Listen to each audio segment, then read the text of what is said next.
We're going to talk about ATF's desperate move to delay justice. And in this one lawsuit, someone is standing up to stop it. Now, the ATF just made a desperate move to stall justice on their unconstitutional and illegal engaged in the business rule. You remember the one where they have that backdoor universal registration scheme? Yeah, well, we're going to break it all down for you right now. Millions of law-abiding gun owners are at risk, and the Biden holdovers that are still in ATF and DOJ, well, they want more time to review their own unconstitutional rules. This is a direct attack on your Second Amendment rights, and we're not letting it slide. Welcome to Guns and Gadgets, guys and gals, the place for patriotic, no-nonsense news on the Second Amendment. If you believe in freedom and the right to keep and bear arms, then hit the subscribe button down below and ring the notification bell, because the fight for our rights is happening right now, and we need you in this battle.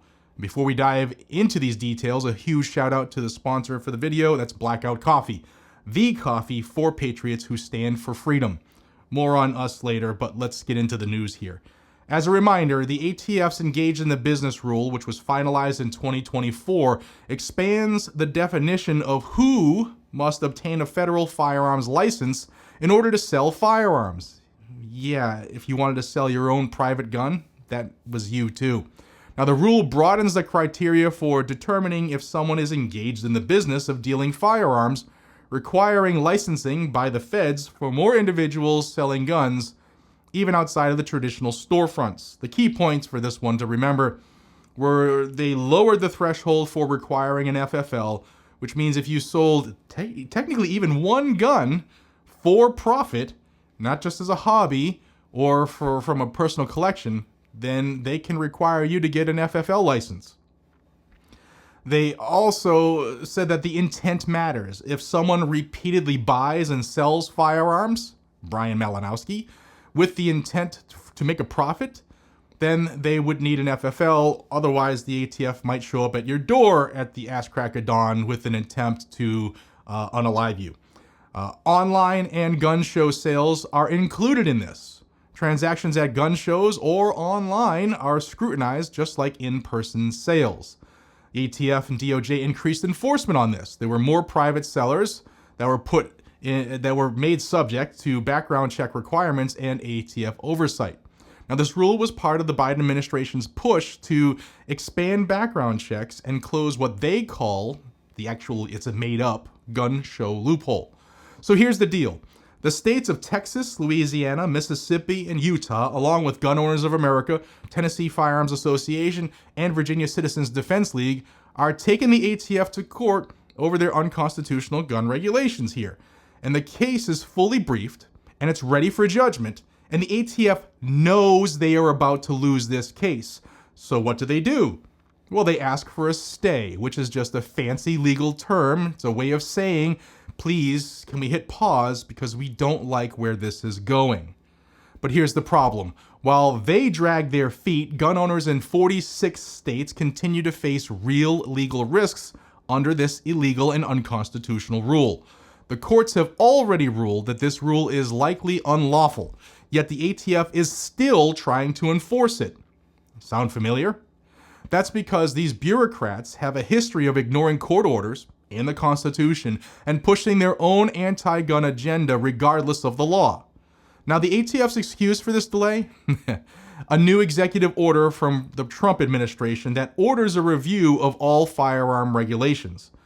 That took place under the Biden administration. Now, let's be honest, folks. This isn't about fairness. This isn't about clarity. This is about delaying justice while they figure out another way to infringe on your rights. And let's be clear. The courts just don't stop because a new president wants to review things. Every new president wants to review things. ATF knows they're going to lose, so they're trying to run out the clock instead. It's a stalling tactic, plain and simple. Now, here's why this case matters.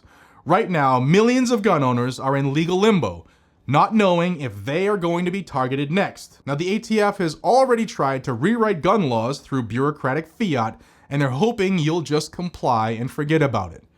Well, ATF, we're not putting up with this anymore. Here's the truth. If the courts rule against ATF, this entire house of cards collapses. That's why ATF is desperate to avoid a ruling. They don't want a legal precedent that stops them from pulling this nonsense in the future. So what happened? Well, yesterday, the GOA and the states, the groups, they all asked the court to ignore and not award the ATF and DOJ their requested stay for several reasons, mostly legal stuff where there has to be an extreme hardship in order for a court to give a stay this late in the process.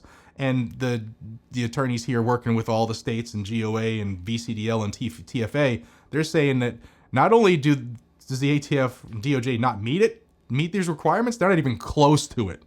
So what happens next? Well, the court has to decide now whether to grant this ridiculous stay. If they deny this stay, we could have a final ruling against ATF and the engage in the business rule very, very soon.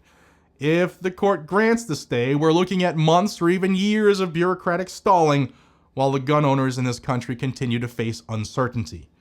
That's why we need you to stay informed and engaged. No pun intended. Join Gun Owners of America. Stay on top of court rulings by watching Guns and Gadgets here.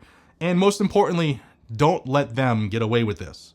The fight isn't over, and we're not backing down. If you support the Second Amendment, make sure to hit the subscribe button down below, share the video so more people are made aware of what's actually happening in this case right now, and let your voice be heard. The ATF wants you to be silent. We're making sure that this doesn't happen. Easy way to make your voice heard on this is to make a simple post on social media, mainly Twitter if you have it. If you're on X, make sure you follow me because I posted this 2 days ago, and tag people like the president. It's at POTUS, at Real Donald Trump, at VP, at JD Vance, at the White House. There's a whole bunch of them, and Elon Musk. Tag everybody, tag Doge, because the more likely, it's more likely that it'll catch steam, the more people you post and more people see it. And then we actually have a White House that's been making policy changes based off of what they see on X. So let's make this happen, guys and gals. Let's not be silent on this. And before we go, a big thank you to Blackout Coffee for supporting this channel and standing with gun owners. Guys, if you want to support a company that shares our values, check out blackoutcoffee.com/GNG, because fueling patriots is just as important as arming them. And guys, until we see each other next time, stay armed, stay vigilant, and stay free. God bless America. Take care, y'all.